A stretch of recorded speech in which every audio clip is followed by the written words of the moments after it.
Hello students, आज हम लोग रेस्पिरेशन लेकर के आए हैं।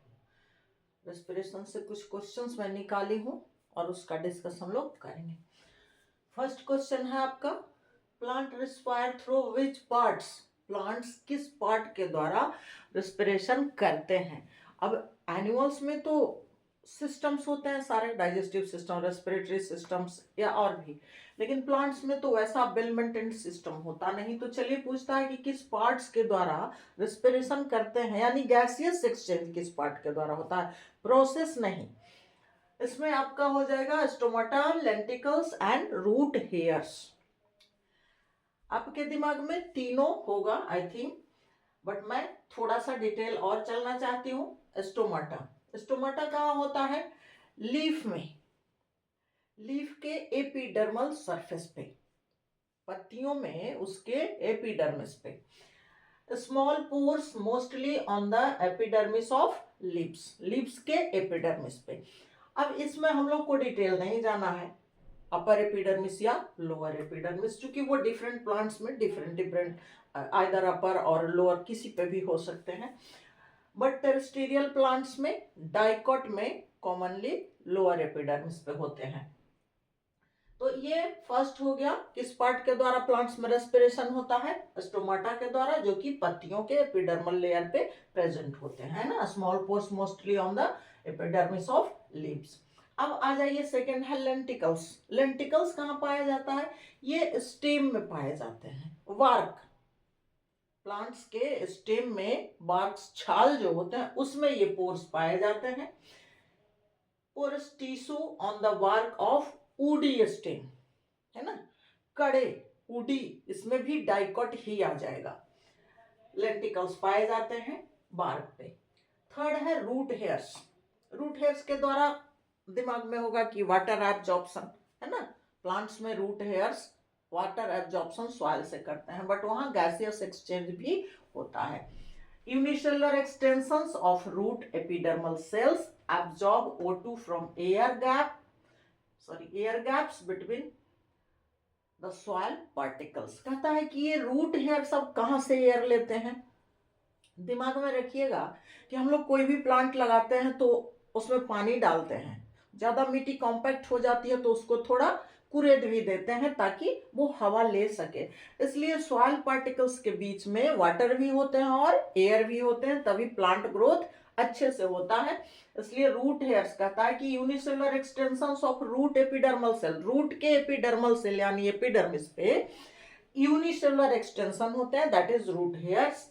और वो क्या करते हैं? एब्जॉर्ब O2, ऑक्सीजन कहां से एब्जॉर्ब करते हैं? From air gaps present between the soil particles, मिट्टी के कणों के बीच में जो गैप होता है जिसमें हवा भरे होते हैं, वहां से रूट हेयर्स भी ऑक्सीजन एब्जॉर्ब करते हैं। तो ये 3 पार्ट्स हो गए प्लांट्स के, जहां से प्लांट्स रेस्पिरेशन के लिए यानी गैसियस एक्सचेंज करते हैं, stomata, lenticels and root hairs. इसमें थोड़ा सा एक क्वेश्चन और है आपका। अब कहता है कि woody plants carry gaseous exchange through through which part? ठीक है, तो यहां हम लोगों ने पहले ही देखा, अगर ये क्वेश्चन आपका कहता है कि प्लांट रेस्पिरेशन किस पार्ट से करते हैं, तो वहां पे हम लोग तीनों डालेंगे, रूट, शूट या रूट, स्टेम एंड लीव्स, और तीनों में हो जाएंगे root hairs, lenticels and stomata. लेकिन सिर्फ वुडी प्लांट्स का अगर पूछता है तो वुडी प्लांट्स में सिर्फ लेंटिकल्स ही होंगे, क्योंकि वुडी प्लांट्स में carry gaseous exchange through which part. तो वुडी प्लांट्स में लेंटिकल्स के द्वारा, जैसे ही वुडी प्लांट्स पूछता है, इसका मतलब अब यहाँ पे आप कहिए कि तो लीफ स्टोमाटा हम लोग छोड़ देंगे, नहीं, छोड़ना नहीं है स्टोमाटा को, स्टोमाटा भी रहेगा ही रहेगा, रूट हेयर्स भी रहेंगे ही रहेंगे, लेकिन आपको ऑप्शन देखना है। तो वुडी प्लांट्स जहां कहता है तो मे बी आपके ऑप्शंस में, चॉइस में स्टोमाटा नहीं रहे, आपका रूट हेयर्स नहीं रहे, तो वहां पे लेंटिकल्स हम लोग उसको चॉइस में से ढूंढ के निकालेंगे। लेकिन अगर तीनों है तो तीनों लिखेंगे, ऐसा नहीं सोचेंगे कि मैम ने लेंटिकल्स लिख दिया तो सिर्फ वुडी प्लांट्स कहने का मतलब अगर उसमें तीनों हैं तो सही है, but stomata and root hairs हमको नहीं दिख रहे चॉइस में, तो हम लेंटिकल्स ढूंढ लेंगे। यहाँ कंफ्यूज नहीं होना है। और हर्बेसियस स्टेम्स हैव स्टोमाटा। अब कहिए कि स्टोमाटा कहाँ होता है? लीव्स में, पत्तियों में, उसके एपिडर्मिस पे। लेकिन हर्बेसियस स्टेम जैसे मोनोकोट प्लांट हो जाएगा, धान का है, गेहूं का है, मक्के का है, यानी हरा स्टेम वाला जो है, उसमें स्टेम में भी स्टोमाटा प्रेजेंट होते हैं और वहां स्टेम के द्वारा फोटोसिंथेसिस भी होता है। तो इसको भी याद रखिएगा थोड़ा सा। Herbaceous stem, herbaceous means herb, साकीय यानी ग्रीन स्टेम, तो वहां पे स्टेम के ऊपर भी स्टोमाटा होते हैं। तो ये दोनों याद रखना है। ऐसा नहीं कि वुडी स्टेम में, वुडी प्लांट्स में सिर्फ लेंटिकल्स ही होंगे। अगर स्टोमाटा एंड रूट हेयर्स नहीं है तब हम ढूंढेंगे लेंटिकल्स को। अगर तीनों हैं तो ऑल ऑफ दीज हम कर लेंगे, और नहीं तो लेंटिकल्स ढूंढेंगे। लेकिन हर्बेसियस सिस्टम अगर है तो वहां लेंटिकल्स नहीं, वहां पे हो जाएगा स्टोमाटा। क्योंकि ग्रीन है ना, तो ग्रीन पार्ट्स में फोटोसिंथेसिस भी होता है और उस पे स्टोमाटा भी होते हैं, इसलिए गैसियस एक्सचेंज आराम से होता है। ये डाइकॉट का हो जाएगा कैरेक्टरिस्टिक्स, और जीरोफिटिक प्लांट्स का। मरुभूमि वाले पौधे जैसे कैक्टस वगैरह में देखिएगा, वो उसकी पत्तियां स्पाइन में मॉडिफाई हो जाती है और उसका स्टेम ग्रीन होता है, तो उसमें भी स्टोमाटा पाए जाते हैं, और वहां पे क्लोरोफिल ग्रीन है तो फोटोसिंथेसिस भी होता है। तो इसमें कंफ्यूज नहीं होना है। अब एक बार मैं और बता दूं क्या कहता है इसमें। कह रहा है कि प्लांट्स किस पार्ट्स के द्वारा रिस्पायर करते हैं, तो स्टोमाटा, लेंटिकल्स, रूट हेयर्स, तीनों, जड़ के द्वारा भी, रूट हेयर्स के द्वारा, स्टेम में, वुडी स्टेम में, डाइकोट प्लांट में स्टेम में लेंटिकल स्पोर्स पाए जाते हैं बात छाल के ऊपर, उसके द्वारा, और कॉमन वे में हम लोग जानते हैं स्टोमाटा के द्वारा गैसियस एक्सचेंज होता है। लेकिन अगर वुडी स्टेम के चॉइस में आपका तीनों है तो ऑल ऑफ दीज चूज करेंगे। अगर नहीं है, स्टोमाटा एंड रूट हेयर्स नहीं दिख रहा, तो कंफ्यूज नहीं होना है। तब हमको क्या करना है? लेंटिकल्स ढूंढ लेना है। और अगर हर्बेसियस स्टेम खोज कहता है, स्टेम में भी वुडी स्टेम और स्टोमाटा, रूट हेयर्स नहीं है, तो वुडी स्टेम में हम लेंटिकल्स ढूंढ लेंगे। अगर हर्बेसियस स्टेम कर रहा है यानी हरे, सॉफ्ट, मुलायम, तो उसमें अगर ये रूट हेयर्स, लेंटिकल्स नहीं है तो स्टोमाटा हो जाएगा। तो इसको दिमाग में रखना है, कंफ्यूज नहीं होना है। अब आ जाइए, एक क्वेश्चन है ह्यूमन बीइंग का, रेस्पिरेशन से ही है। ये कहता है कि trachea do not collapse when there is not much air because they are. कहता है ट्रैकिया, विंड पाइप है ना, श्वास नली। तो कहता है कि श्वास नली में अगर हवा आ जा रही है तो ठीक है, लेकिन वो तो नली है ना, ट्यूबुलर स्ट्रक्चर है। तो कहता है अगर हवा बहुत कम हो जाए तो उसको कोलैप्स हो जाना चाहिए। जैसे कोई रबर पाइप या बैलून आप फुलाते हैं, हवा भरी होती है तो उसका शेप वो टर्जिड होता है, शेप में होता है। लेकिन अगर कम हवा हो जाती है तो वो धीरे धीरे कोलैप्स होने लगता है, ढहने लगता है, सिकुड़ने लगता है। अब ये पूछ रहा है कि trachea do not collapse when there is not much air because they are. कहता है कि ट्रैकिया में कम हवा रहने पे भी कोलैप्स क्यों नहीं होता, चिपकता क्यों नहीं, ढहता क्यों नहीं? उसको तो चिपक जाना चाहिए, हवा खत्म हो गई है, कम हो गई है। बिकॉज दे आर, क्योंकि, क्योंकि क्या? देखिए, because the trachea is surrounded by cartilaginous rings. Trachea, wind pipe जो है वो क्या होता है? कार्टिलेज के बने रिंग्स से घिरा होता है, बोनी रिंग नहीं, कार्टिलेज के बने रिंग से। सपोज दैट इस तरह से हमारा अगर ट्रैकिया है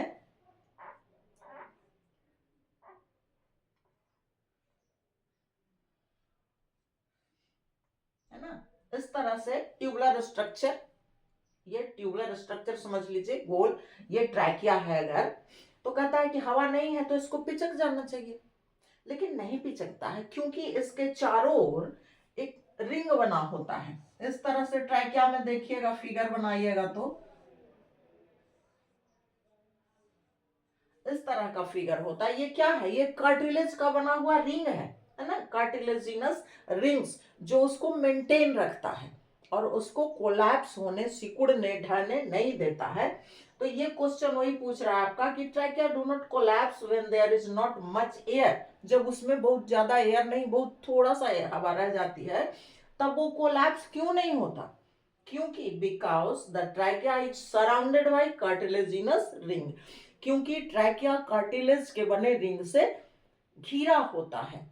बोनी रिंग नहीं, कार्टिलेज का लचीला होता है, लेकिन वो उसको शेप उसका मेंटेन रखता है, तो इसलिए ये हो गया।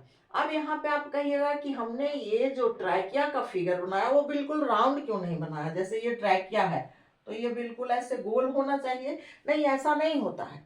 ये कार्टिलेज का रिंग भी जो होता है ना, वो सी शेप का ही होता है, इसी के ऊपर रिंग होता है।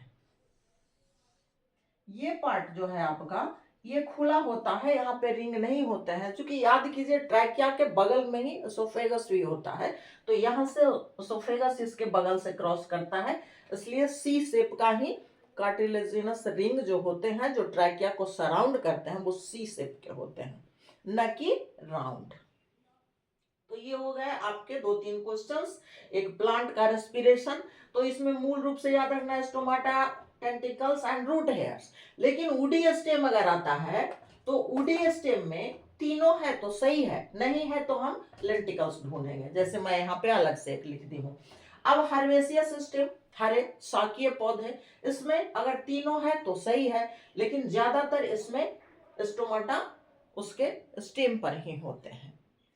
वो कैक्टस में तो वो लीफ होती ही नहीं, तो लीफ में स्टोमाटा का सवाल ही नहीं पैदा होता, उसमें स्टोमाटा स्टेम पर ही होते हैं।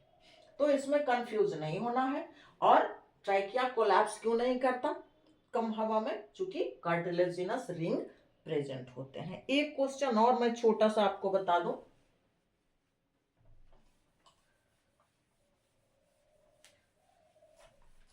ऊपर से ही मिटाती हूँ।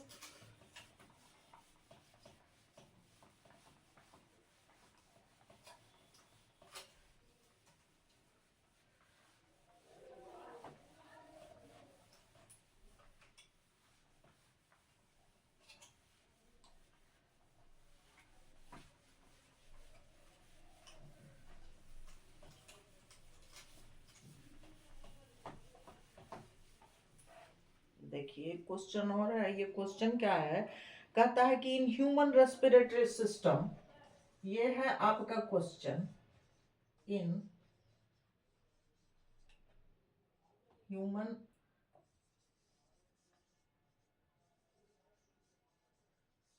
respiratory system, in human respiratory system, when a person breathes, when a person breathes in, सांस लेता है, breathes in the position of ribs, in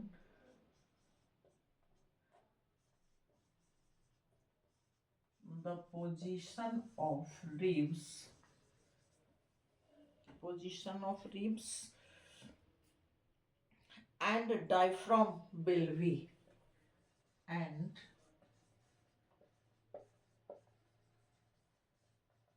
diaphragm will be ना।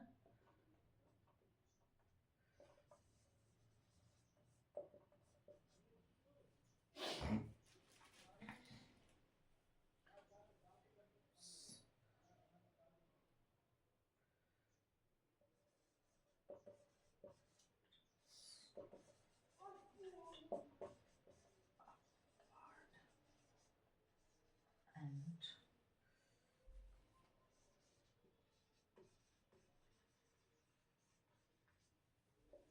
diaphragm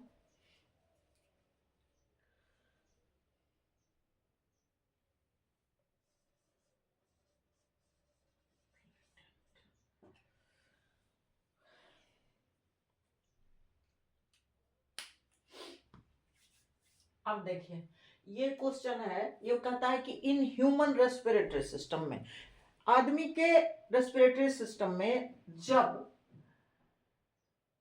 in human respiratory system when a person breathes in एक साथ है ना, breathes इन breathes out, तो ये कह रहा है कि रेस्पिरेटरी सिस्टम में जब कोई आदमी सांस लेता है अंदर की ओर, the position of ribs and diaphragm will be, ribs और डायफ्राम का पोजीशन क्या होगा। तो ये प्रैक्टिकल है, बिल्कुल आप करके कभी भी देख ले सकते हैं।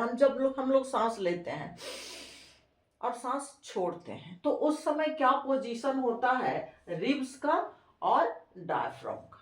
तो रिब्स तो हो गया आपकी, ये पसलियां हो गई जो हड्डियों की बनी होती है, और इसके नीचे कार्टिलेज का डायफ्राम होता है जो नीचे उसको सपोर्ट देता है। तो पूछता है कि इन दोनों का पोजीशन क्या होगा जब सांस लेता है ह्यूमन बीइंग।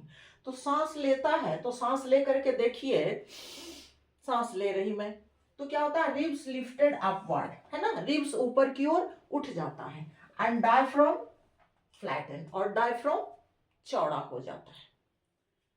यानी जब सांस लेता है ह्यूमन बीइंग तो रिब्स ऊपर की ओर उठ जाते हैं और डायफ्राम जो है वो चौड़ा यानी फैल जाता है। अब इस पोजीशन में क्या होगा, हम लोग सांस ले रहे हैं तो ऑक्सीजन ज्यादा से ज्यादा स्पेस अंदर बन जाता है और ज्यादा से ज्यादा ऑक्सीजन अंदर जा सकता है।